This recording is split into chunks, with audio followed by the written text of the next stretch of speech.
5 seconds to go.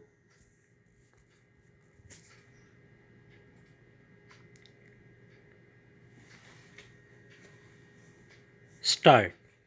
There can be no doubt that a reduction in the number of years of married life in a woman's reproductive cycle would be dramatically reflected in the number of children she is likely to bear.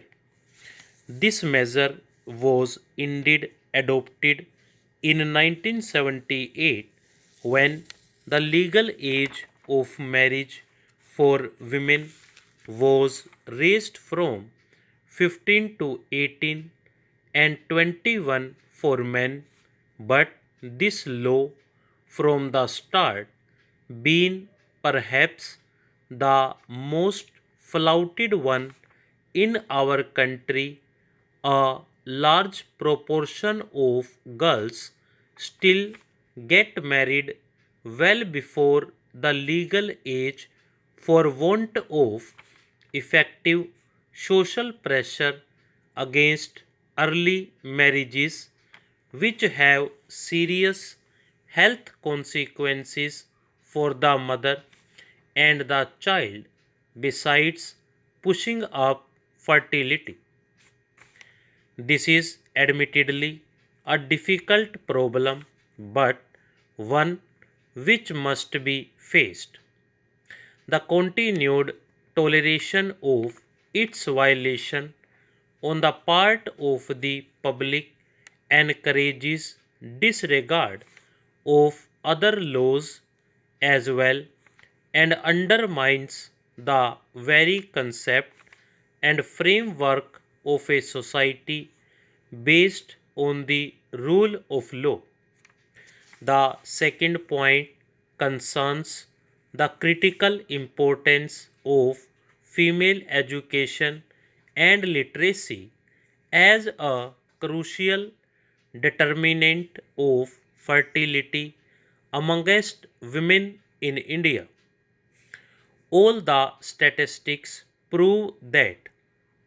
We all know, for instance, that Kerala, with the highest female literacy rate in the country, also enjoys the lowest birth rate, while Rajasthan's appallingly low female literacy rate is more than fully reflected in the highest birth rate in the country.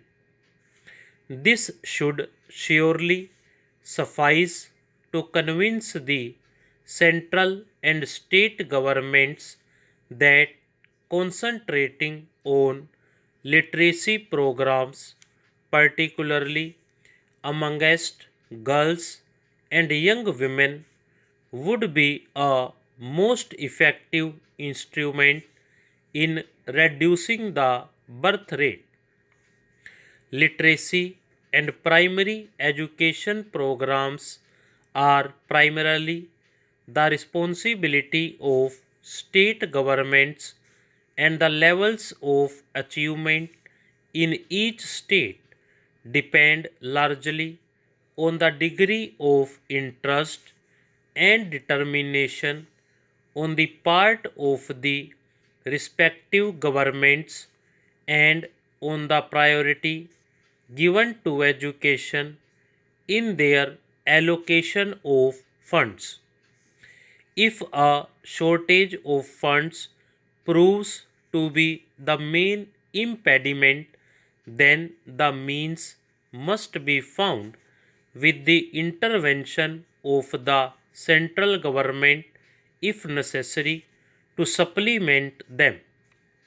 A major cause of our failure to achieve fuller and quicker results in our family planning and health programs has been because of a failure of communications. The act that large sections of our rural population have up to now been almost inaccessible except to their immediate neighbors because of their remote location and with no means of communication. With some variations, the nature of the problem in poverty stricken Africa and Latin America must be the same. Although all population strategies have to relate to specific cultural contexts, historical background, and contemporary economic imperatives, basically, the central plank of a successful population stabilization strategy should be awareness of the risks, commitment to small family norm, and determination to achieve desired results in a reasonable time frame. Otherwise, the snowballing effect of exploding numbers will set at naught all tidy plans. The two scourges we still face are hunger and environmental degradation. Both are of global character and therefore demand global solutions. It is a dismal thought that 750 million of the world's poorest people yearn to meet basic needs. In the words of activist, former Prime Minister of Japan, hunger takes the lives of 13 to 18 million people annually. Three quarters of these are children under the age of 5. It is appalling that as we sit here now, 18 children die every minute because of hunger. Can we be complacent about this tragic fact? In the mid 40s, several demographers thought that by the year 2000 AD, the world would have a population of 3 billion. These estimates have had to be revised upwards. It is estimated now that by the year 2020, that is, in just another 3 decades, the world may have to cope with 8 billion. It seems that since 1975, the decline in fertility in some of the third world countries has almost leveled off. In India, the world's second most populous country, for instance, the fertility rate has got stuck at 4.8. That means that India will overtake China by the middle of the next century. In Indonesia, too, after the initial successive reduction of fertility to 4.3, the downward trend has been arrested.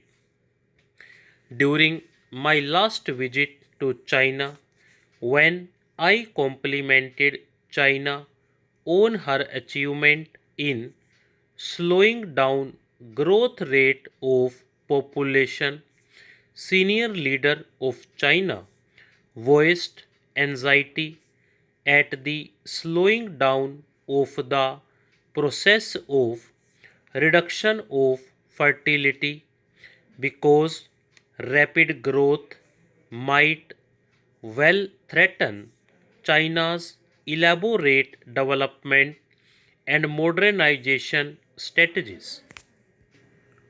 Are we not overstretching the Earth's natural resources?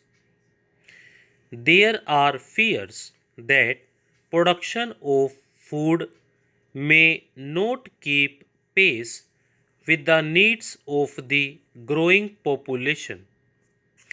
there may not be enough water for all.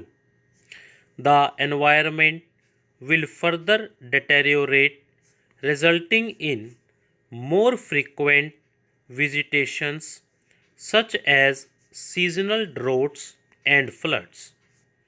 Shelter remains a critical problem. It can certainly get worse, as is visible from rapidly mushrooming slums in all big or small cities. Stop.